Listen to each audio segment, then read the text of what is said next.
Hello, everybody. Welcome to the PC Report episode 3. We made it. We're on for a third one. I'm Mark. That's Anton, and we're sinking deeper into lockdown depression at this point. Anton, how are you doing? How are you feeling about the announcement that Boris Johnson has said we may end up being in lockdown till the summer? I'm going to present this shit, and it's going to be awesome. No! Just got to talk about this one tweet for an hour.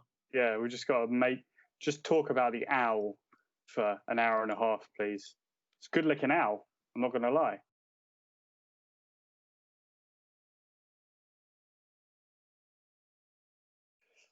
Okay. Nice. Right then, for our first topic of the day, we'll probably go with the biggest story in the world, really. I mean, unfortunately, that's the clout America has in the modern age. You've got to be living under a rock to have missed this, really. It's been so plastered on every news organisation and everything. Exactly. Joe Biden was inaugurated as president yesterday, and the Twitter takes, they were delicious, both on the left and the right of the divide. And I just had to crop one from each sort of section of society because I am very much that owl, or I was that owl over the course of the day during the inauguration ceremony and watching all the takes coming in. And you know, this was just one example, but it's just I slept like an orphan baby who's just been placed with a new loving, non-abusive parent last night. It's like, oh, come on, man. It's a president. Just fucking have some dignity. Yeah. And I just don't get why we're lauding him as if he's a kind of new, mature anything. It's like they're treating him like the savior that's arriving. But the problem is the bar is so low because of Trump is horrible. So the bar is literally underground. So you have someone with a pulse and who can talk in coherent sentences, and suddenly everyone's like, "Oh, it's so amazing." And even then, he talks coherent sentences. I'm not so sure, you know. Occasionally. I've seen a lot of bad interviews that Joe Biden has done, and that is kind of what his main strategy seemed to be throughout the campaign. Be quiet, don't do too many rallies, and let Trump mess up and let, the bad press be focused there. And I think it worked for him. And also, I take a bit of umbrage with this tweet because it says there's nothing new about Joe Biden. He's been there for 50 years. He's been the vice president. He's been, senator. He's been in close cahoots with, Bill Clinton and, George Bush. He isn't anything new. He's been part of the problem that got us Trump in the first place. And just stuff like that. It just like the owl. It just kind of makes you go, you just got to cringe a little bit because he isn't any sort of savior. And he shouldn't be perceived to be that. He's part of the problem. We're serving up a 50-year-old dinner as something new and exciting. It's just like, well, all right, but we're going to explore that in this section. So, but just before we do that, the sort of right-wing take. So the Lincoln Project is basically they're a neocon think tank essentially. Neocons are pro-war, pro-oil, anti-climate change, all that sort of bullshit. And they went hard. Okay. Yeah, exactly. Pro-neoliberal economics, all that sort of stuff, And they went in hard for Joe Biden because Trump wasn't their president. So they supported Joe Biden, and their strategy was to win over Republicans to the Democratic cause. Well, obviously, they're celebrating today, America the Beautiful, because their man won, Joe Biden. The fact that neocons are celebrating that Joe Biden won should probably warn you. But it's also nice to see that the flag shagging has traveled over to the American side of the world, because we do it, well, I say we, the UK government cannot be seen without a UK flag rammed up their arseholes these days. So it's good to see that America has taken it to the next level and is now filling fields with them for some reason. And what concerns me about this is when the neoconservatives are on your side, I'm not sure that's a side I necessarily want to be on. And everyone on the left should raise an eyebrow that, think tanks like the Lincoln Project are celebrating this. Do people on the left have the same value as the Lincoln Project? Probably not. I would posit to suggest that probably is raise the an case. eyebrow that the guy that has been pushed by kind of the mainstream centre left is, an ally of neoconservatives and things like that. That isn't the coalition you would imagine supposedly left candidate would have. Exactly, and they're busy telling us how progressive Biden is. So that doesn't A plus B doesn't equal C somehow here. And this is the thing: the Lincoln Project, by Democrats as much as themselves, because the Lincoln Project loves celebrating themselves. They, we were so successful, we basically turned the election for Biden. No, you didn't. So 93% of Trump voters that voted in 2016 voted for Trump again. So the Lincoln Project moved 7% of Republican voters to Democrats. Mm-hmm. Now, you would say, oh, well, that's a good number. Not really, when you think that 12% of Obama voters voted for Trump. So you didn't even get back the voters that you'd lost to Trump from Obama. You didn't even get that full 12% back. And you may have gotten back a different group. It may not have even been that 12%. You may have gotten back a different 7%. So they're celebrating something that really isn't worth celebrating. They had a minimal impact. And the reason the election was won by Biden is because turnout was historic, which is good. We wanted Biden to win. Given a choice between Trump and Biden, you've got to pick Biden, don't you? Let's not fucking celebrate this as a big win for the Lincoln Project or for conservatives, because it's not. It's not a win for anyone. They got 7%. With that being the case, we're going to just do a brief exploration of Joe Biden's history and things that are being said now, which maybe don't necessarily jive or sort of mesh with how he's done or said in the past. So I read a very interesting article by Bernie Sanders, big fan of Bernie Sanders, until he basically caved completely during the primaries. If there was ever a case for Bernie Sanders and what he believed, it was during the pandemic. It was the best opportunity to bring what he believed into America, and he folded like a cheap suit. So, okay, fair enough. And turned his back on the movement that he built. Exactly. And that movement's now morphing into the People's Party, which is really exciting to see. So that's obviously, maybe it will lead to something good and a third party will appear in America. We dare to dream. But anyway, he says here, and it's an interesting article, I warrant that, Joe Biden must put an end to business as usual. Here's where to start. And he gives his suggestions for how Joe Biden must end business as usual in America, because business as usual in America is what led to Trump. Let's not pretend it didn't. So these are very inspiring words here by Bernie Sanders. However, I would counter this headline with this headline. Joe Biden to rich donors, nothing would fundamentally change if he's elected. So what does that tell you, Anton? Yeah, well, it just goes to show that Bernie Sanders is kind of used as a way to kind of hoover up the left wing who are disillusioned with business as usual and who want things to fundamentally change. He writes these pieces, makes good speeches, and he hoovers up that left vote, which would otherwise find a home elsewhere, while supporting and caving in to Joe Biden, who is Mr. Status Quo. Yeah, exactly. This is the thing. They're using Bernie Sanders as basically a beard to disguise what's really going on. And this is what's really going on. And I think this subheading is really interesting, where it says, Biden assures donors no one's standard of living will change. So he obviously means them, but he also means all the people in America who are suffering. Voting for change and who were promised change by people like Bernie Sanders. Well, and were promised things by Joe Biden in the campaign, promised it by Obama. And it just goes to show where the loyalties of the Joe Biden, leadership will be. It won't be with the average, with the working class, with the people who got him in power, the people who were kind of browbeaten and bullied. Look, we need to vote for Joe Biden because otherwise we get Trump. Bullied and browbeaten into voting for him.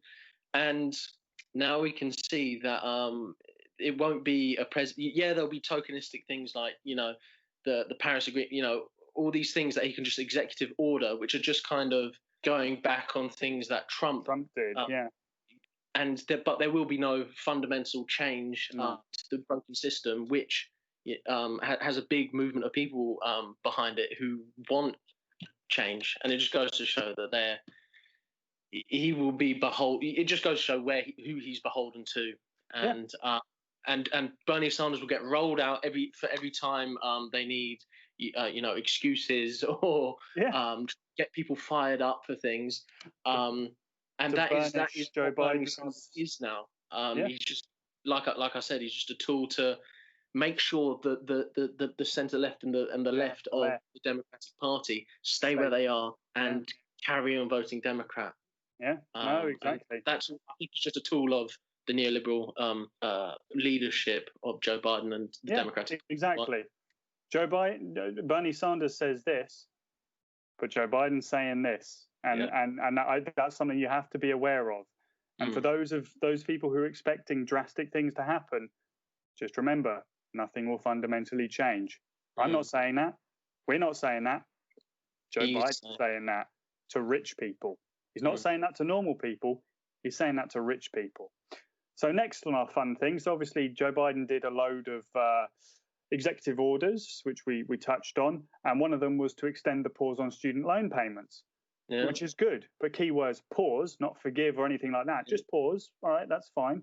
Again, people going, oh, so brilliant, so brilliant. But then why are people on the hook for student loans, especially who've lost their jobs, who've gone bankrupt? I wonder why that is.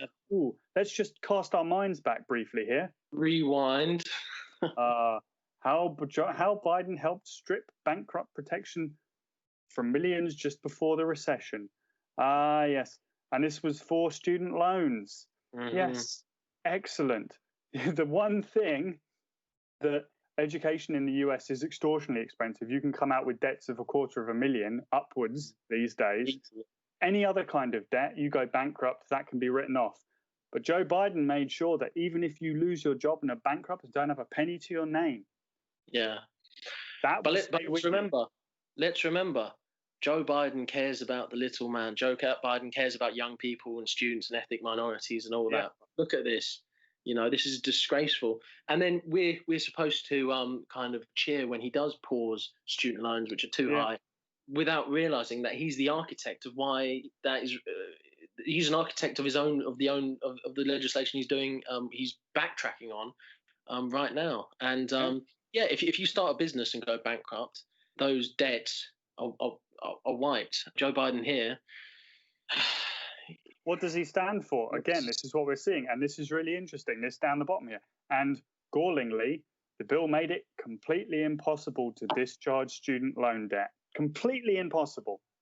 Yeah. So any other kind of debt, business debt, other personal loan debt, credit card debt, everything within a certain set of criteria, of course, where you can write off pretty much anything. Yeah. No, you're taking that student loan debt to your grave, and Biden helped to make that happen. Again, we're whitewashing this. We're saying, oh, he's so great for pausing this. Well, a large number of people who are now suffering and dealing with crippling debt whilst not having any income or job or dealing with bankruptcy, they're suffering because of the things Joe Biden helped contribute to knowingly. Next on our agenda, our tour through Joe Biden's brain, what he said and what people then suddenly think he's doing. So another executive order he gave out yesterday, which again, really good, really good. I am pleased this is happening. Joe Biden, he rejoins the Paris Climate Accord. Perfect. However, I am old enough to remember just 3 months ago when our warrior for the climate was saying things like this. No matter how many lies he tells, I am not banning fracking, period. Did you hear that, ladies and gentlemen? He is not banning fracking, period.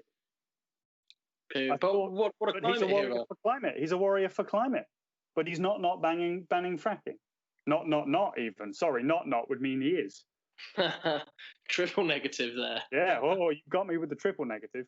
And I just find it painful that with these things, that you know for a fact, Twitter and other spaces are exploding with that. Isn't this fantastic? Yeah. And it's purely to just give a certain strata of American society. It's Performative. That's it. Round of applause. When actually, substantively, he's again he isn't a candidate for change, and he's got to carry on with fracking, which is demonstrable. I mean, how many more people do we need to see who can light their tap water on fire before we realise that it's got huge ecological concerns, and and it's damaging communities and communities, the environment, people's health, and is contributing to, guess what, that thing he wants to tackle, global warming. He's all for it. That's not, again, this isn't us saying it. That's him saying it.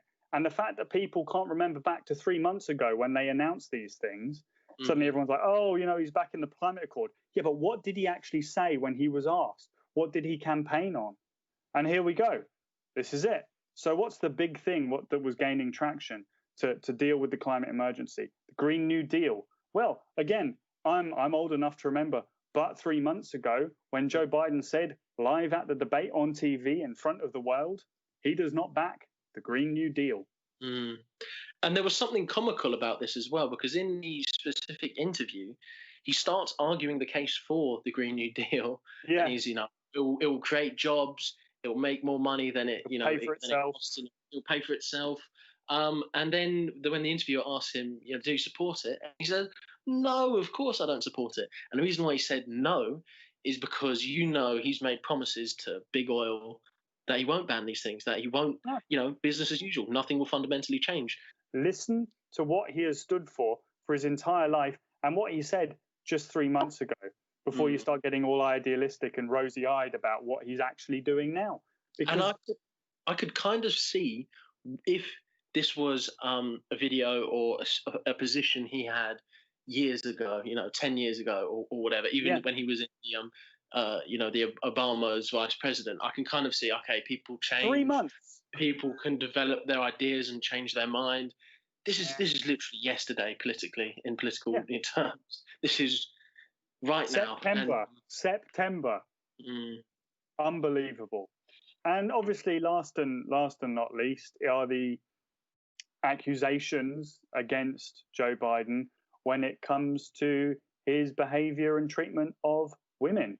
And obviously, this was a very topical thing, which basically started the Me Too movement, which was a fantastically powerful movement, and it was positive and it was healthy. And it needed to happen because, fucking hell, there are some serious problems in our societies with how women are treated and how men feel they can treat women, and et cetera, et cetera. And it was brilliant that this was happening. And people like Trump and Brett Kavanaugh, who was the Supreme Court nominee, who got hammered because there was sexual assault allegation against him, and that was a whole big thing.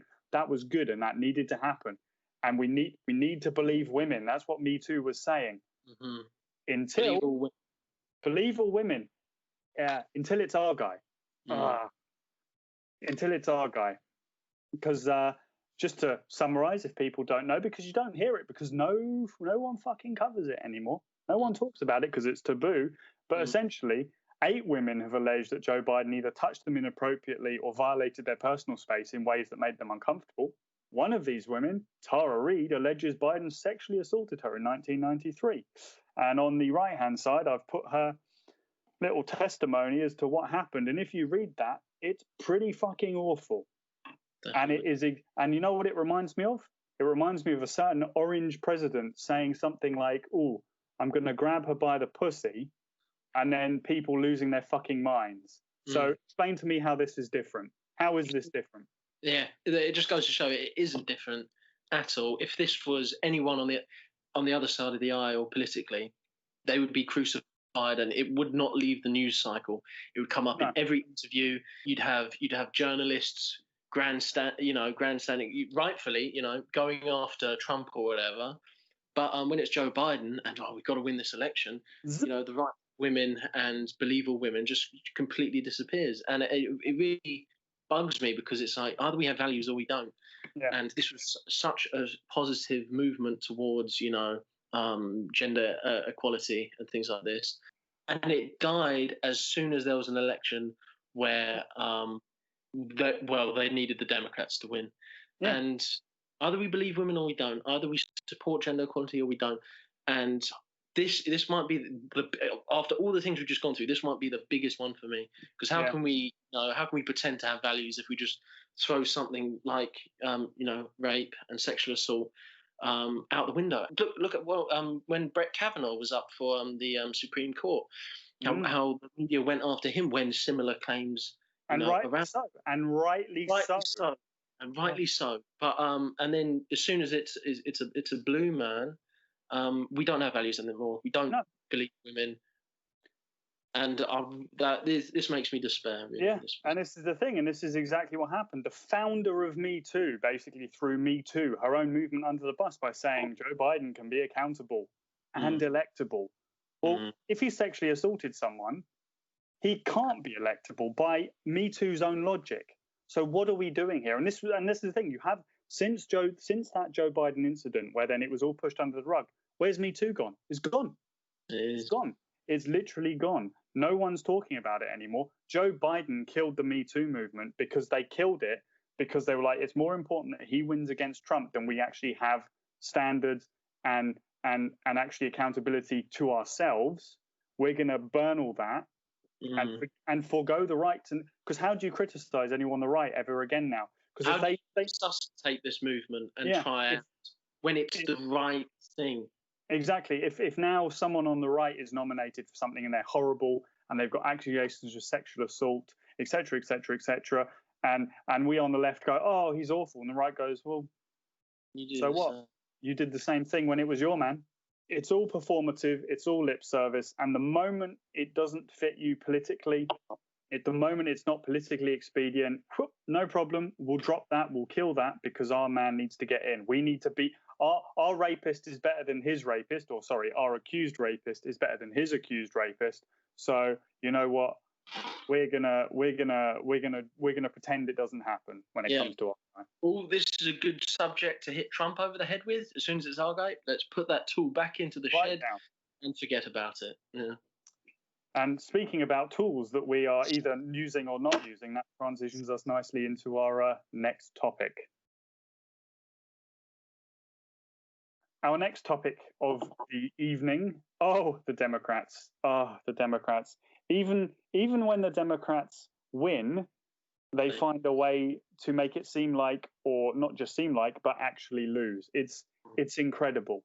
It's the most uncanny thing. It's like, well, we have complete power, so let's find ways to undermine ourselves. And how are they doing it this time? So, in our first episode, we spoke about the Georgia Senate elections, which essentially meant that when the Democrats won those two seats, which they did by a narrow margin, but they did win them, the Senate is now split 50-50.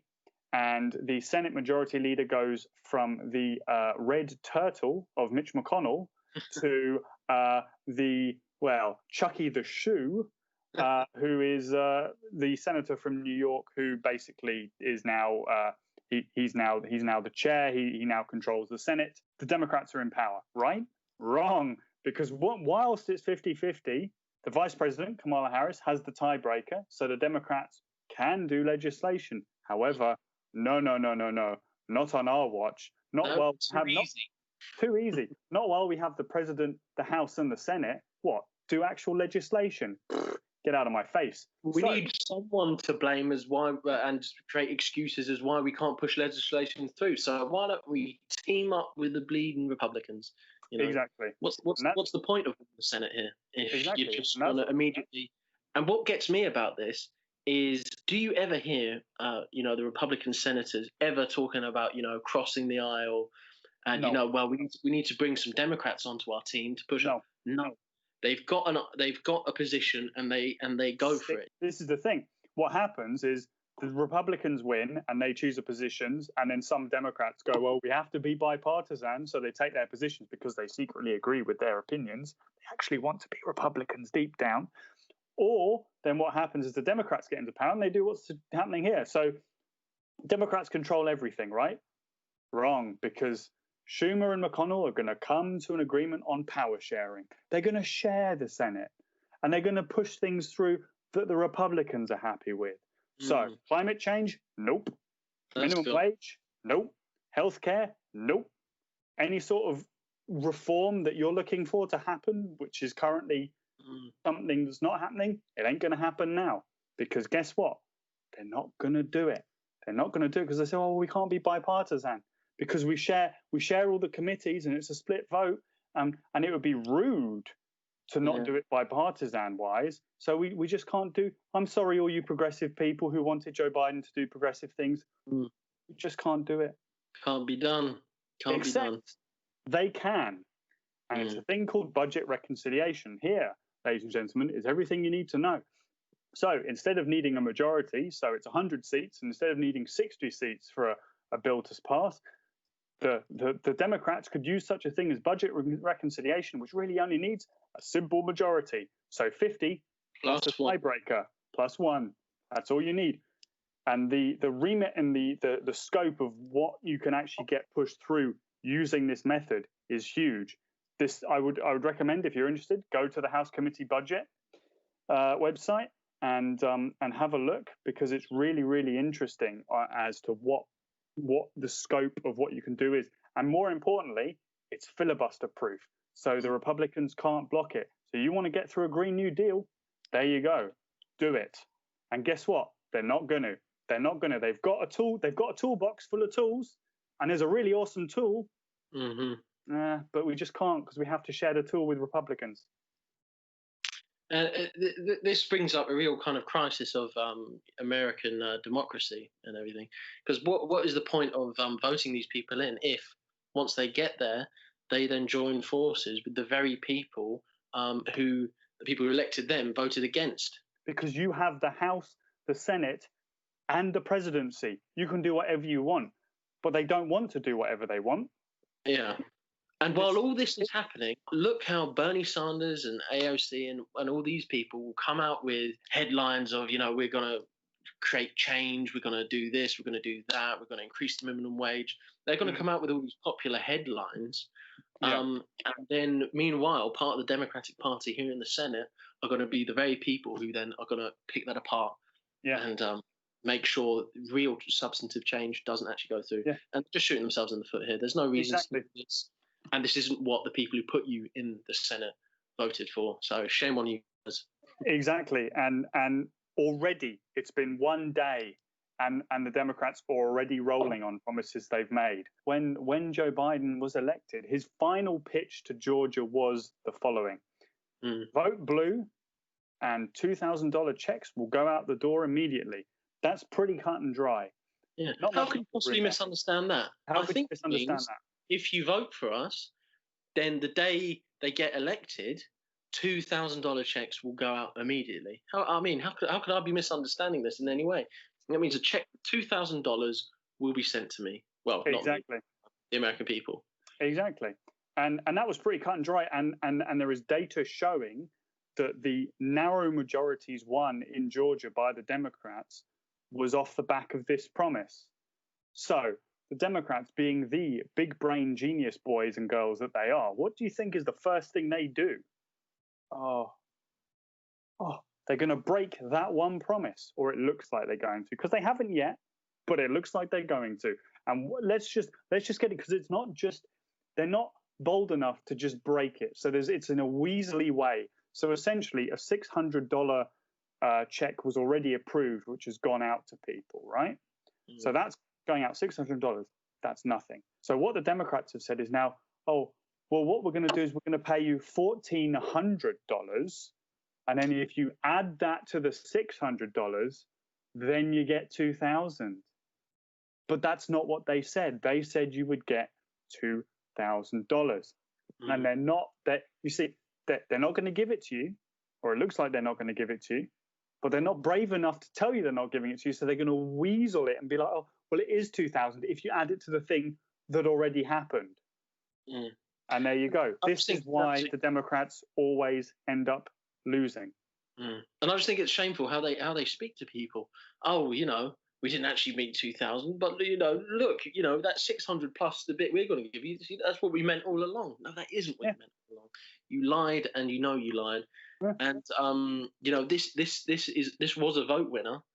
And if on day one you're going back on all these promises, good luck keeping the House and the Senate. It just the way they speak to the average person is patronising. Well, you just didn't understand what we said. Yeah, exactly. Oh, you weren't smart enough to understand that 2000 didn't really mean 2000. When we said 2000, we didn't mean we were going to give you 2000. We meant we were going to give you 1400 already went plus out. That 600 that you've already got. You see, you should have paid attention, because that was very ambiguous. Vote blue and $2,000 checks will go out the door immediately. That could have meant anything. It's unbelievable. And this is just the beginning. This is just the beginning. This is just the beginning. Based on everything we spoke about previously, this is just the beginning. And they're screwing you already. And it's day one. Day one, guys. Day one. And the Democrats already screwing you. And then just watch how all criticism of this, of pointing this stuff out, look how people pointing this out will be turned on. They've rolled on day one, and Biden's going to get, and the Senate and the House, all the Democrats are going to get defended by the usual people and say, oh, well, they're trying. That's all we can ask them to do. No, they promised 2,000. People should get 2,000. People voted for 2,000. And I really didn't expect day one for this to be happening. Even I'm shocked, and I'm the most cynical guy in the world about the Democrats. The prices are probably is decoupled with reality, really. And it's reaching record highs. So the average price in London exceeds 500,000 across all boroughs. And this is partly due to the stamp duty being frozen in order to kind of keep that sector going, because it's the only one we have. Yeah, real estate is big, big business in this country. It's the only thing the UK has left. And it just makes you think how, in this unprecedented time of economic hardship, how can we be reaching new heights in prices? It makes absolutely no sense. And it was up 9.7%. That's insane. That's insane. That's insane. And then also, who can bleed and afford these? $500,000. A one bed is 300,000 minimum in London, really, unless you're in quite outside pockets of certain boroughs. A long way away. How can your average average worker? What is the average wage? 24 grand, 25 grand? 26, I think, is the median wage. Like how? Median wage. And so you need to get a deposit of 50 grand just to get your 10% deposit, and that's without the repayments, which would be you'd have to rent out rooms in your house just to cover the mortgage repayments, because on 26 grand a month, 26 grand a year, you cannot pay, repayments of probably north of 1,800 a month. You'd have to. This just makes no sense to me. Well, it's crazy. You look at it and you say, a mortgage for a £500,000 house, you're paying upwards of £2 grand a month. It's absurd. The average. It's not 500,000. It's 514. That's insane. It is completely decoupled from reality. Who's living in London? Who can afford to live in London? The answer is nobody. Nobody can afford to live in London, especially when you consider the following. The population of London has dropped for the first time in 30 years. The population of London lost 300,000 people this year. 300,000 people. Anton, you live in Glasgow. 300,000 people left Glasgow. There'd be no fucker there. Yeah. It'd be a ghost town. Yeah. Because London's so big, 300,000, you go, all right, well, fair enough. But 300,000 it's a small city has left London. I think 300,000 is pretty much the exact population of Newcastle. Yeah.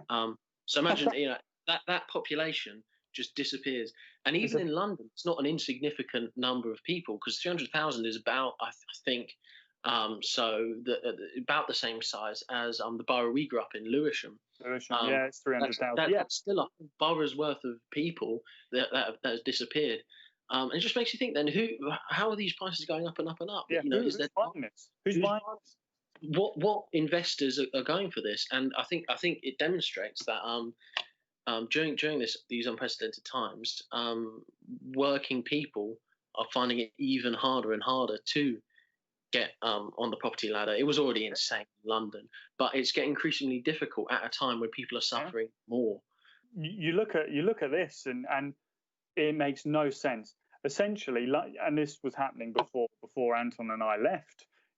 London was in areas you had these blocks and blocks of new flats, just empty, just empty. Because guess what? They were all owned by people from Saudi Arabia and Hong Kong, and they were just Singapore. They were just investments. They weren't even renting them out because the property market's so nuts. They just buy these properties, keep them empty. They'd increase in price by 20%. They'd sell them on to someone else who wanted to invest in property further down the line. And you can't afford houses in London because you're bidding against people abroad who are viewing it as an investment, not somewhere to live.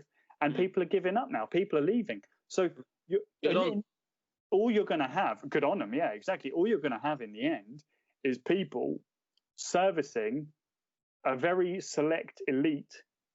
But those people servicing the very select elite will have to live further and further out of London if this continues, because no one can afford to buy or rent in London, and it's just going to be a ghost town. And I think certain parts of West London and nice neighbours already kind of are ghost towns. I have a vague memory of there being a scandal when the Haygate estate at Elephant and Castle got demolished and redeveloped, and you guys will all be able to be rehoused in the same area. And then you've got people who got moved out to like Newcastle, Dumfries and Galloway here in Scotland. It's just a license to print money, and you're right about the estate at Elephant and Castle. Essentially, for people who don't know, Elephant and Castle housing estate was social housing. Yeah, the Haygate estate. The Haygate estate was social housing, so people were living there, and it was affordable. You paid rent to the state, that was fine. Then you had the option to start buying your own property if you wanted, but then there were also people who said, no, I'll just keep renting my property off the state. Perfect, no problem, because it's capped rent, like in Berlin or something like that. It's capped, it's affordable. You can live in the centre of London. Elephant and Castle is super central. Yeah. You could afford to live there. It was great. You could work in London. 15-minute walk from London Bridge, where the Shard is. Exactly. It was great. So then what happened is property developers came in and said, well, that housing estate's a bit shit. We'll make it nice and new. We'll add a few houses to sell off to make our money, but basically everyone can have the option to repurchase their new house, and we'll let them move back in. So we'll pay them for the existing house they're living in, or if they're renting, they'll get the opportunity to rent it again when it's been rebuilt in the new version. Perfect. So what happened is they knocked it. They moved everyone out. They knocked them all down. They built all this spanking brand new stuff. Like Anton said already, some of it wasn't then even advertised in the UK. But for the people who existingly lived on the estate, say their property, the development company gave them 200,000 or 300,000 to move out of that property, to sell that property so that they could redevelop it. But when they turned up to say, oh, I'd like to buy that house back, they went, oh, well, it's worth 500 now. Yeah. And these people are sitting there going, well, you gave me 300. How it's my house? I can't buy my own house anymore. And the same thing was happening with the renters. So the renters got moved out and said, yep, you'll have the opportunity to rent your house back. And they were promised broadly equal rent. So they would say, let's just put a number ahead. They were paying 500 a month. Well, when they said, oh, it's built now, I'd like to rent it back, they said, it's £1,500 now. Sucks. And this is the thing. So people were rehoused, like Anton said. You're from southeast London. And suddenly you're rehoused in Dumfries and Galloway because that's the nearest available social housing. Families were ripped apart. Communities were ripped apart, all because of private profit. And even the people who owned their homes, who sold those homes in the understanding that they would be able to buy them back once the new homes were built, they were pushed out of their own house because they could no longer afford to buy back their own house. It's sickening. And then the majority of those houses weren't even sold to people who were actually going to live within them. They were sold as investment opportunities to either rich people in the UK or wealthy people abroad. And that is a microcosm of the housing bubble and the housing problem in London. And that is why I wouldn't be surprised if more people leave London. Disclaimer, Anton and I left London we're now property owners. We both own houses in Scotland because guess what? Property is affordable in Scotland because it's not this. We were able to leave London where we knew we were never going to be able to afford property ever in our lives. Or we were living in our parents' front room for the rest of our lives. Exactly. Or living with our parents forever. And we were able to come to Scotland. We'd been living with our parents in London, so we'd been able to save a bit, which was great. We were very lucky to be able to do that. But we were then able to come to Scotland, where there is also incentives for young people to buy property. The government will actually assist you in doing that. Can you imagine such a thing in England?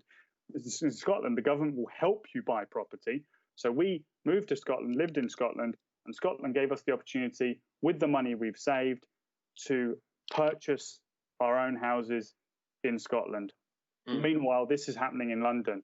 And I think the exodus is just going to keep going and going and going, because if you live in London and you're an average person, you look at this and you say, hold on a second. So the average house price, that's just average, is over 500,000. How do I achieve that? If you're our age, if you're in our 20s, 30s, 40s, how do you achieve that unless you're absolutely minting it? And the majority of people aren't. They're not, because the median wage in the UK, I think, is between 26 and 28 grand. That's not going to cut it. That is not going to cut it here. Now, onto matters of great import. More important than anything else we've discussed tonight is by far, not even close. And we're not even joking. We take our Lord of the Rings very, very seriously around here. Big news, obviously. Well, I say obviously, maybe some people don't know, but Amazon is in the process of producing a Lord of the Rings TV show, which I'm racked with anxiety about, because Lord of the Rings has a special place for, I think, a lot of people of our generation, because we grew up with it. We grew up with the movies. I grew up with the books as well. So did Anton, with our dad reading it to us, and then us exploring the universe. The emotional connection I feel with those movies and the books is strong. I remember seeing the trailer for the first time for the Fellowship of the Ring, man. Incredible. And then countless hours of pretending to be, characters from Lord of the Rings running around pretending to be Aragorn. Yeah, exactly. So this we were excited by this news when it was announced, but we were also a little bit scared, because the potential for Amazon to mess this up is huge. And I am glad that they haven't done anything in the third age, which is the age that Lord of the Rings and The Hobbit are set in. They have done it they've gone back. So this is what's just been announced. The series will take place in the second age, which is really cool. So this is the period leading up to the start of the Fellowship of the Ring, where you see the Númenóreans and the elves fighting Sauron under Mount Doom, and then Isildur cuts off Sauron's fingers, and et cetera, et cetera, et cetera. We know what happens from there. And this is really exciting for me, because there is so much you can do here. It's a really interesting time, and it's a time that's not very well known, because the books everyone knows and loves is Lord of the Rings and The Hobbits, but you've got lots of other books that Tolkien wrote that explore these earlier ages. Silmarillion. It's an area that I really am looking forward to being explored on screen. I think that's really exciting. And I've made some notes here about what it is exactly that they're going to be covering, or what they think they're going to cover. Essentially, it's going to involve potentially characters that will be reappearing who did feature in the movies. So you've potentially got Elrond and Galadriel. That's really cool. So sort of them at an earlier point in their lives. Two of the three, elves of power. So they exactly rings of power, who've been around for a long time. So exactly. So and the second. Yeah, and the second age is sort of the period from the banishment of Morgoth, who is sort of Sauron's tutor and master. He's defeated by the elves and he's banished. And then there's this period of peace, and then Sauron reappears. He begins to grow in power. He creates the rings for the men, for the dwarves, for the elves, but he creates the One Ring as well. And then you've got all the lead up. So we might see, maybe we're going from peace to Sauron slowly emerging. Barad-dûr was built. The massive tower was built during that time. The One Ring is forged during this time. The ring wraiths are created. It'd be really cool to see how the kings are corrupted and become the ring wraiths. There's all the rise of Numenor happens during this time. So there's so much that could be happening here. And I'll stop talking and let you talk for a minute. It's so exciting because there's so much here that they could go on without they could go with. ruining other characters. Because that's a problem I've had with Star Wars, where there's been overlap, but it's too recent and they've ruined characters and the Solo film springs instantly to mind. Just how it just created backstory and aspects to loved characters that we didn't need. It didn't work. It just undid all the excitement and mystery that was Solo. So that's why I'm happy that it is same world but far enough apart. There will be overlapping characters, but Elrond and Lady Galadriel, Gandalf, these are characters who, of course, would span ages. One thing I'm quite interested about is the island kingdom of Numenor, and I think in the lore, Sauron makes gets imprisoned by them, but then kind of corrupts a bunch of them. That's where the Black Numenorians come from, which the mouth of Sauron is a Black Numenorian. Isn't he? Exactly. Sure. And then he leads. I think he corrupts the kingdom of Numenor, and I think he tries to convince them, the Numenorians, to sail to the Undying Lands or something like that, which then leads to the gods or whatever sinking the island of Numenor, destroying the island of Numenor. And that'd be a cool kind of subject to go around. Yeah, I mean, there's just a lot of lore there, which I want to see. I want to see it, but don't fuck it up, please, please don't fuck it up, please.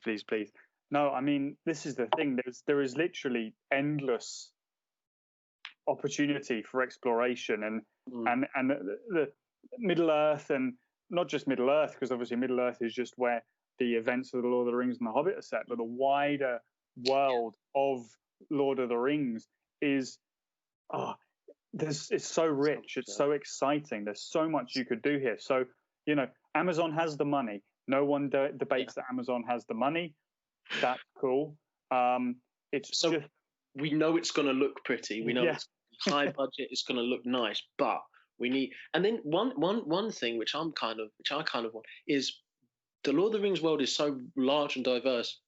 One thing I think which is good about The Hobbit, which of course The Hobbit is a story, of course it would be different locations, but the fact that it was exploring kind of pretty much, apart from Rivendell maybe, and the Misty Mountains a bit, kind of a completely different area of Middle Earth, that just isn't explored. So in Lord of the Rings, which isn't explored in Lord of the Rings. So one thing I'd really like is, although, and I just hope they don't fall for this, like, Minas Tirith Easter egg, another thing we've already seen. I want to really explore the world. That's why the island of Numenor. We haven't seen that, mainly because I don't think it exists at the time of the Third Age. But a cool place to go. The elf.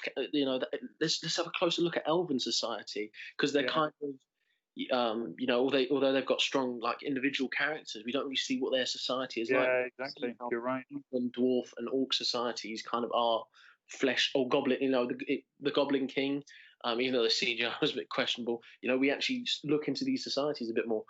I'd be interested in seeing, more on that maybe. And like it says here, to the furthest reaches of the map. I wanna explore the world. See it all.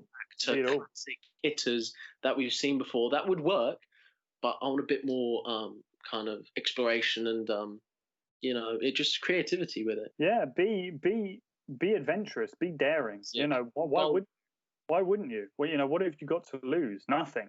And the thing is, you've got a baked-in fan base, because it's mainly suckers like us. Yeah. It's gonna be watched. You have all the money. Yeah, you will have all. I hate Amazon, and I will support them because of this, and it kills me inside, but I will. And this is the thing: you're gonna make money. So do the brave thing. Don't just pussyfoot around it and be like, oh well, we can't be too daring. No, go for it.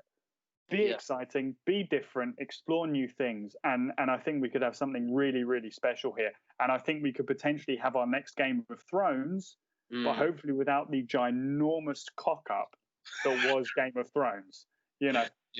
So fingers crossed fingers crossed. Unfortunately, I do know that one of the episodes they've just finished filming was directed by one of the directors of the recent Jurassic Park movies, which doesn't fill me with a huge amount of confidence because those movies were bad. is probably the way to put it. Bad. In a word.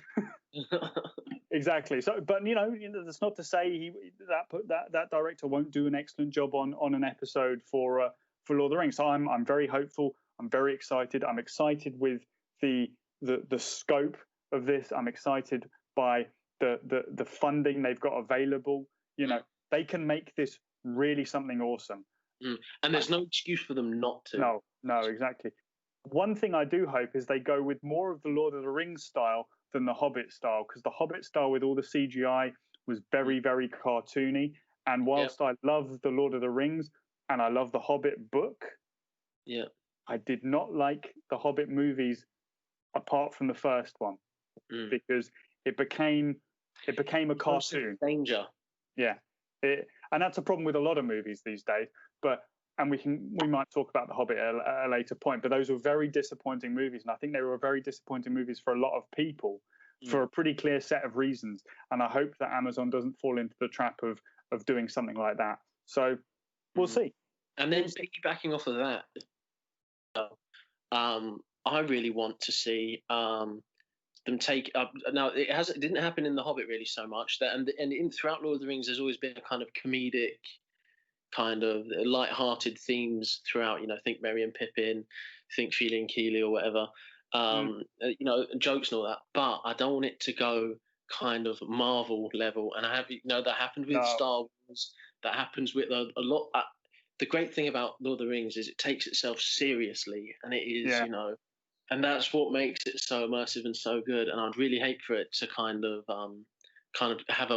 be Marvel-y in any way. Marvel has its place, but not here. And we saw with how Star Wars kind of went that way a little bit, kind of making like jokes here. We don't want that, No, we don't need that. That's not Rings, but but an exploration of this world, kind of keep it to that tone. And we all want a Merry and Pippin character. They're some of my favorite characters and all that. But let's not go overboard in that way. I'm not saying they will, but that's just a worry that I kind of saw with the latest Star Wars films, where and what I think is quite good about this is there isn't really the Silmarillion and the other books that Children of Huron, all this sort of stuff. Much more kind of like histories, so they're kind of broader themes. There are specific, although he does name drop specific people, obviously. He kind of made encyclopedias of the world, and it's broad brush. It's broad brush. Yeah, exactly. It's so you can interpret that in a number of different ways. It gives you lots of material without being too specific. So then you can be specific based off of that, which is good. A whole world of creativity there, and I'd really like it. And I think that's an advantage to the directors and all that, because they won't Tamriel or whatever her name is. Tariel. People won't complain about characters getting shoehorned in, because let's face it, Lord of the Rings and The Hobbit are some of the most read books in the world. You don't have that problem of having to shoehorn characters in. You've got a whole lot of creativity here. You can take some liberties and it not be quite as egregious as tightly structured books like The Lord of the Rings and The Hobbit. And I think that works to their advantage. And I would, provided they do it intelligently, and don't try and shoehorn in a stupid romance or something, or a triangle. We don't. Something like that is obviously not going to work. But if they're intelligent, they can blend times and stories together as part of a TV show to tell a concise story whilst covering all these things. Got more time, because it is in the TV show format. Exactly. They can build on themes. They can stretch things out. They can, build suspense, and it isn't at that. Because the pace of the last couple, I think it's Battle of the Five Armies one, is so bloody light. Let's watch the extended version, but the actual theatrical version, it's wait, how did they get that? No, you're right. Because like you said in the last Hobbit, it's like, why are they on goats now? And this stuff is like, oh, hold on, what's happening here? Oh, there's an elf on a moose, and you're like, what's happening? Wow. And it was very odd. Whereas, like you say, with a TV show, you don't have to cram everything in at once. And it's exciting. So we'll see. It's really exciting, and I'm looking forward to it. And we'll see what happens. Now to the NFL. To the NFL. So a good divisional round. There were some amazing games. There were some less so good games, but I really enjoyed this round. Well, what did you think? I'll kick off if that's all right. I wrote some notes this time, ladies and gentlemen. I gave up sort of halfway through, but I did make some notes. So yes, the NFL divisional round, a little bit underwhelming. I have to say I was really excited for some of these games, and they didn't quite deliver as I'd have hoped. I'm looking at you, Bills Ravens. Yeah, I'm looking at you, Bills Ravens. We'll get to you in a minute, but we'll kick off with the Rams and Packers. Yeah. Now the Rams were my upset of the week. I thought maybe they could swing it, and initially it looked good. Goff. Some notes I've made here. Goff came out throwing the ball well, which was a concern in the previous week because of that thumb surgery he'd had. But no, he was able to throw the ball. He was making completions. He was actually looking solid. However, they got the run game going a bit, but not really. And then Goff started to just dry up, and he wasn't able to make the throws. And then the defense just wasn't able to contain Aaron Rodgers. Forget about the pass game for a minute. The Rams couldn't stop the Green Bay run game. The Green Bay run game was tearing up the Rams, just destroying them. And Aaron Rodgers is going to kill you through the air, so you have to stop the run at a bare minimum to stand a chance. And they couldn't do either in the end. It just turned into a massacre because, and this was the number one ranked defense, but you're going against the Packers, and they just steamrolled them. And what was really interesting is the Green Bay offensive line just shut down the Rams defensive line, just shut them down. No, definitely. And I think Aaron Donald was only in on 54% of the snaps, defensive snaps for the Rams, instead of like 85, because he was nursing, I think. He was injured, yeah. And you could tell that without him, they just couldn't get the pressure on Aaron Rodgers, who's great at escaping the pocket at the best of times. But with Aaron Donald at 50%, that he was comfortable because they couldn't get the pressure with the other players and those other players there. Then I think there was a big moment at the end of the first half, just before the halftime, where Aaron Rodgers, trying to get into the end zone twice, 2 passes kind of were there for the interception, and the Rams players kind of dropped them both times, I think, because he was like shooting into the end zone right before the half.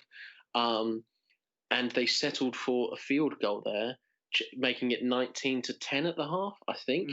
But if either of those picks would have happened, they could have it would have only been a 6-point lead at the half, and they could have. I think they even had enough time on the clock to maybe go on a quick drive. And I think had it been less than a 1 touchdown game at halftime, they would have come back, kind of shooting more than. But then 19-10, and then I think Green Bay was first to score. And the game's gone. So I think it was lost at the end of the second quarter. On to the Bills versus Ravens. This was my disappointing game of the week. I had a lot of hope. I was really excited about this game, and I thought it was going to be a offensive explosion. It ended up being the complete opposite. It was nothing of the sort, and just some crazy stats I had to drop down. The Bills basically didn't run the ball in the first half. There was a point where in the second quarter, the play selection was 18-1. They threw the ball 18 times and hadn't rushed even more than once. So they'd completely abandoned. And then on the flip side, the Ravens in the second quarter had thrown 4 passes. So they'd done the exact opposite. They were like the opposite of each other. The Bills were throwing and not really getting anywhere, and the Ravens were rushing and not really getting anywhere. And initially, the Ravens, with their running backs, they started to get some momentum. And Dobbins and some of the running backs were making some ground. I thought, oh, here we go. And then the Bills just shut that down.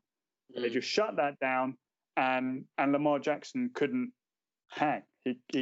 When the run game shut down, he couldn't hang. And the Bills didn't do great. They didn't do great against that Ravens defense, but they did enough to score 17 points. And when you hold the opposition to 3, that's all you need. And the quality of a a franchise quarterback in this league is when the run does get shut down, and the ball's in your hand and it's on you to win the game.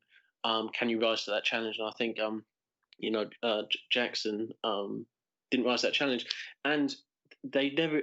There wasn't a touchdown until the third quarter, I think.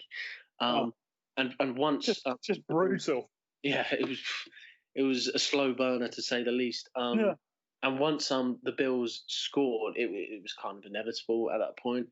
Stephon Diggs had 100 and some yard game, but yeah, I think it just goes to show that Jackson, man, this is he's been so hyped up. He was the MVP, not long ago, and all these things, and he just can't seem to win the big game, and it just makes you think that will he turn into a kind of great regular season quarterback with their exciting power run game and all these things?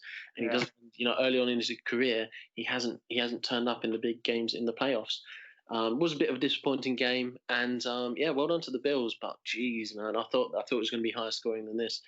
Browns versus the Chiefs. Mm-hmm. So this game was a heartbreaker for me because I've been as a Vikings fan. We didn't see the playoffs this year. We shouldn't have seen the playoffs this year because we were awful on toast.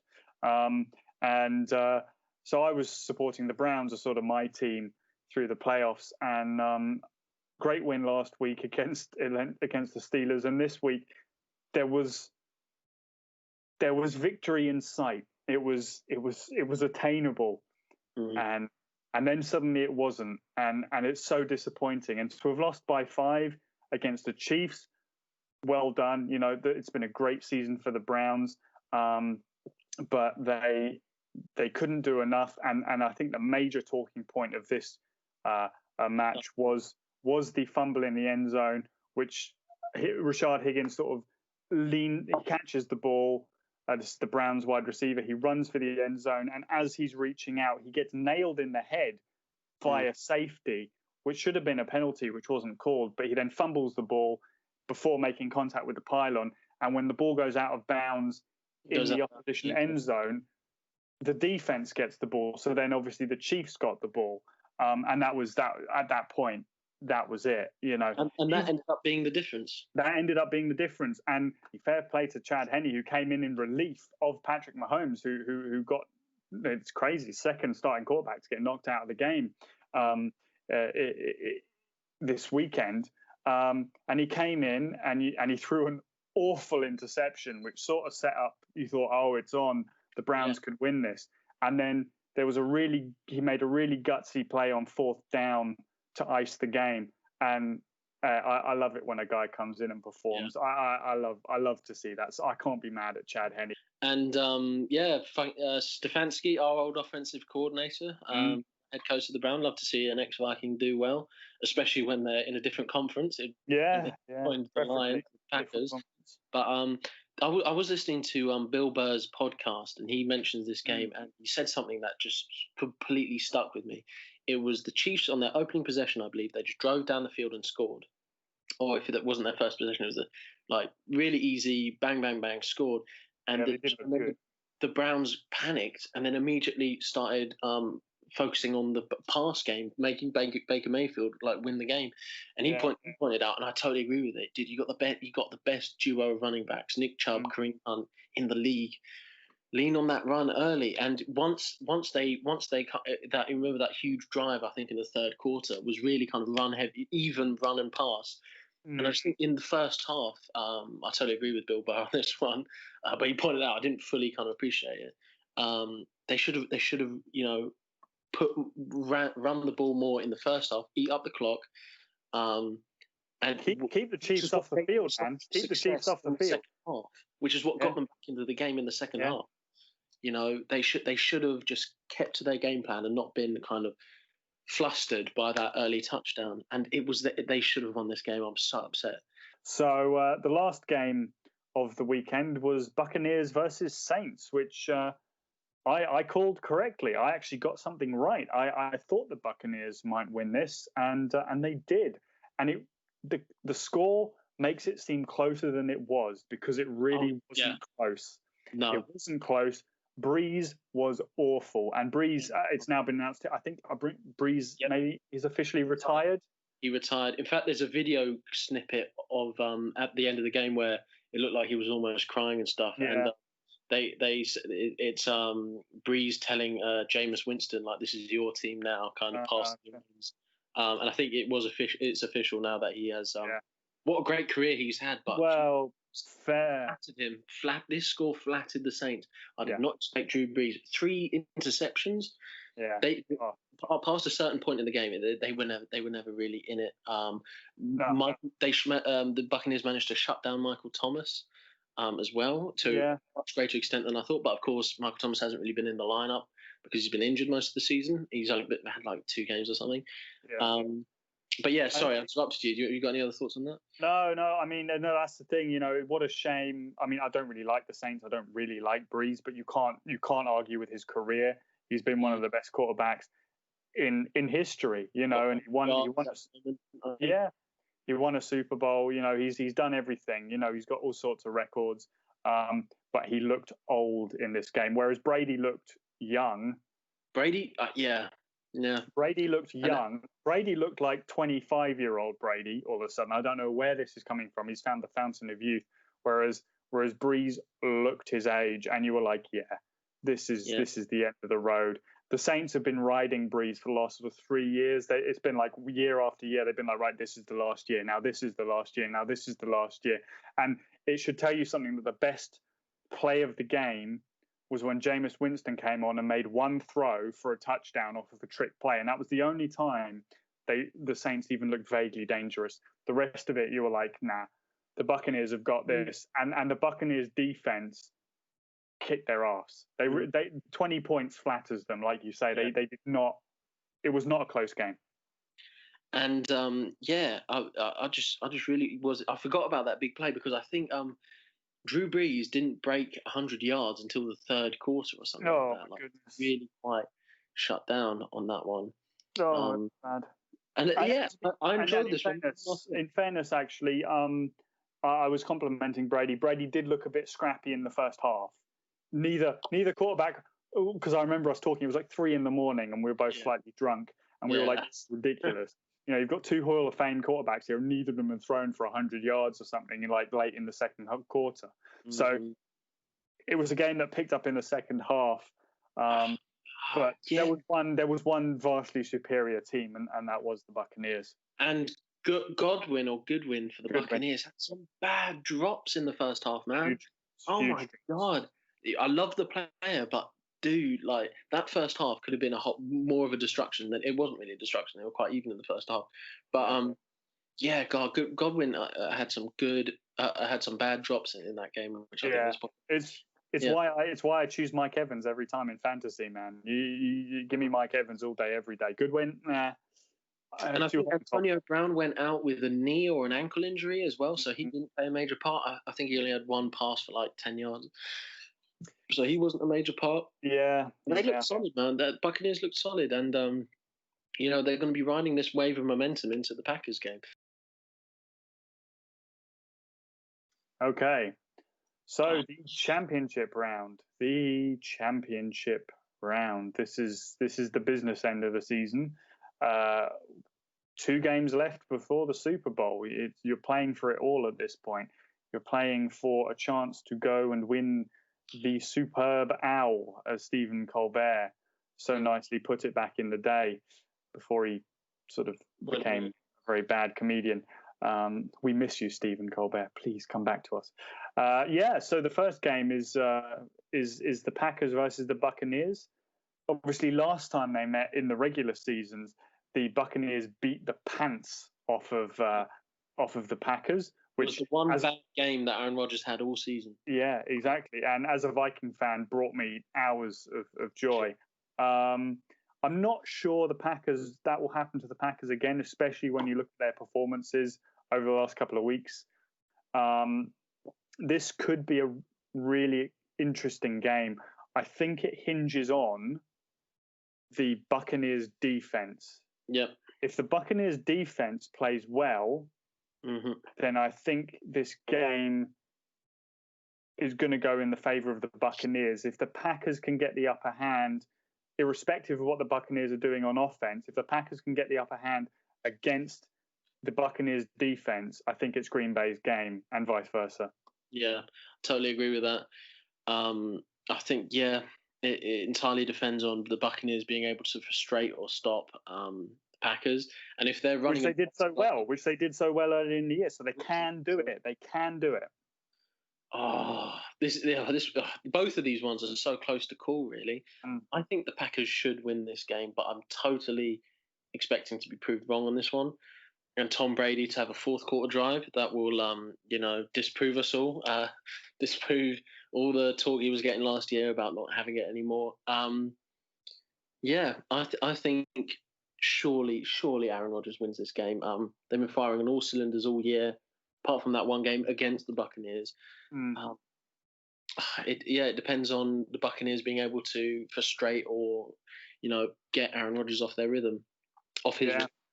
Yeah, it's a difficult one. It is a tricky game, but I can't in good conscience pick the Packers. I'm going to have to pick the Buccaneers. I just can't pick the Packers. I can't do it. And I think there is a scenario where the Packers come in and, well, actually, no, the Buccaneers are technically visiting Green Bay, aren't they? Even though no fans are attending. But I feel like there is a scenario where the Packers don't get rolling on offense, and the Buccaneers can lock down and control the game. And if they can do that, we know the Buccaneers offense can be excellent in the right conditions. I think a low scoring game favors the Buccaneers. Even a medium scoring game, sort of in the mid-20s, favors the Buccaneers. If the score goes over 30, then I think it's the Packers all day. But I think the defense might be able to keep it under that benchmark, and that's why I've just got a feeling the Buccaneers might be able to pull this off. And the Packers have not been too great in the playoffs. Just think how they lost to the Giants, the 49ers, among others in championship games. They've got form. I'm going to go with the Packers because I just think with the season Aaron Rodgers has, if he's been on such good form apart from that one game with the Buccaneers, I think it is really his game to lose.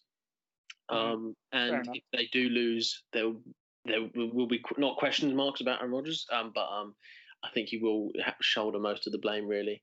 Yeah. And the Packers should win this game, so I'm going to go with the Packers, although I am kind of expected to be proved wrong. And Green Bay, once again, to not be able to make it to the Super Bowl since they won it in 2010. So, now moving on to the Bills and the Chiefs. This one, I am so uninspired with not only the Chiefs win against the Browns, but the Bills against the Ravens and the way the Bills played the Colts. Neither team has gotten to this championship game convincingly. The Chiefs slowed down towards the end of the year. That last game against, I forget who it was, but it was like 17-14. That was a very uninspiring game. Then they've had a week off. Then they played the Browns, which they should have lost. And the Bills, great regular season. But their first two playoff games, they haven't really gotten it going like I thought they were going to. They've looked tight. They've not looked like they did in the regular season. And I think it's the pressure. They've not been here for so long. They're in rarefied air, and I think they're playing. It just looks like they're playing tight to me. Yeah, and I'm just not inspired by either of these teams. Of course, Stephon Diggs is going to have a great day, but that doesn't necessarily mean that the Bills are going to have a fantastic day. I think if Patrick Mahomes is in, obviously the Chiefs have a huge chance to win this, but they've looked, breakable at times as well. I think it's a matter of who turns over or who turns over the ball more, who just makes more mistakes rather than one team riding away and winning it. The Bills only won that game because the Ravens game because of Ravens' mistakes rather than Bills, executing well for that huge interception return. So I think this is going to be another thing, like who doesn't protect the ball as much as the other, just who fucks up more really. I'm going to go with the Bills just because I want the Bills to go to the Super Bowl again. It would be such a huge thing for them. But I must say, I'm a bit uninspired with both of those teams of how they performed in the last couple games. And the Chiefs are interesting because essentially their entire playbook is yeet ball. They're just yeeting shit. It's just like Patrick Mahomes, let's just sling it around. And I'm not sure. Well, I say it's not sustainable. They've been doing it for 3 years or 2 years now since Patrick Mahomes became the starter. So they can make it work, but it's just it seems like unless things work out great for them and Patrick Mahomes can just freestyle it, the offense kind of sputters. Yeah, and it relies on moments of magic from Tyreek or Patrick Mahomes to win the game. I struggle with this game. My gut instinct tells me that the Chiefs, they've been here before. They're going to come out and Andy Reid is going to have a good game plan and they're going to get it done. And they've got Kelsey, they've got Hill, they've got Sammy Watkins. They've got very good players. They've got, although no, Clyde Edwards-Helaire might still be injured, but then they've got Le'Veon Bell. Yeah, they've got Le'Veon Bell, man. They've got really good players. Proven players. Proven players, exactly. Whereas the Bills, they're on the up. They're on the up. If they make it to the Super Bowl, this is the most ridiculous run in history, or not obviously not the most ridiculous run, but for the Bills to have gone from where they've been to potentially being in the Super Bowl is massive. So my gut's kind of telling me the Chiefs, but my heart, I want the Bills to make it now. That I think, come on, man, they deserve it. I'm going to go with the Bills. I'm going with the Bills. I'm going with the Bills, but I could be massively wrong. And I think you brought up a good point there, where it's the Chiefs are used to being in this position, and are used to winning big games in a way that the Bills haven't done recently. And I think you can look back at the Chiefs game and that the Chiefs-Browns game, and that was a team who's used to winning versus a team who is tripping up over themselves because they're not quite used to winning these games. And I think we might maybe see that in this game with the Bills and the Chiefs once again, but a team that knows how to win these games, has been doing it consistently over the last couple of years, versus a team where it's the first time since 95 or 4 where they're even in this position. So that might be a factor, but I'm still going with the Bills. But I think that's an interesting thing to think about. And that brings us to the end of this particular episode, whatever it is. Yeah, thanks if you are watching. Mm-hmm. You crazy couple people are. Yeah, you crazy people. 1 or 2 watching this. Don't be ridiculous. You've got better things to do. Go outside, take a walk, go look at some birds. You'll get fined by Preeti Patel. Yeah, well, true. Yeah, our Home Secretary may execute you if you go outdoors, actually. So maybe don't. I don't know. I don't know what the rules are anymore. We're losing our minds. This was the PC Report. Thank you. Thank you for sticking with us, or even not even sticking with us, paying attention to us. Paying attention to us in the first place. We don't deserve it, but we appreciate it nonetheless. We will continue doing this and hopefully get better. Lockdown is slowly driving us crazy, so these episodes may get weirder and weirder as time goes on. Just have to see. Thank you all. It may unravel. Yeah, it may unravel. We'll see what happens. And hopefully we'll be alive and recording this next week if I haven't lost my mind in between now and then. We shall see. So, yes, see you next week. Thank you.